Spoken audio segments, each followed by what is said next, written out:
Bernard Kouchner appelle à arrêter d'acheter le gaz et le pétrole à la Russie. L'ancien ministre des Affaires étrangères, invité ce lundi soir de BFM TV, estime que ces mesures peuvent potentiellement freiner la Russie et Vladimir Poutine dans sa conquête de l'Ukraine. Les seules choses dont disposent les Européens face à Poutine. L'ancien chef de la diplomatie française Bernard Kouchner, invité sur le plateau de BFM TV ce lundi soir pour évoquer la guerre en Ukraine qui dure depuis maintenant 12 jours, s'est interrogé sur l'idée d'un embargo sur l'énergie contre la Russie. Arrêtons d'acheter. Peut-on arrêter d'acheter le gaz et le pétrole en Russie, ce qui nous vaudrait de notre côté des restrictions terribles, s'est demandé l'ex-ministre des Affaires étrangères sur notre antenne. Est-ce que ça n'est pas la seule solution pour une Europe qui veut faire quelque chose mais qui n'a pas de défense? Qui n'a pas l'intention d'être en guerre et qui ne veut pas être l'un des belligérants, a-t-il poursuivi. Entre Européens et avec M. Biden, on en parle.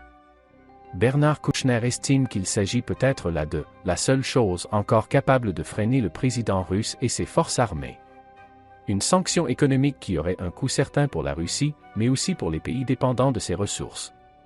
Faut savoir ce qu'on veut, rétorque Bernard Kouchner sur BFM TV. Ou alors on assiste à ces scènes effroyables tout le temps en se disant « la prochaine c'est quelle ville ?» lance-t-il.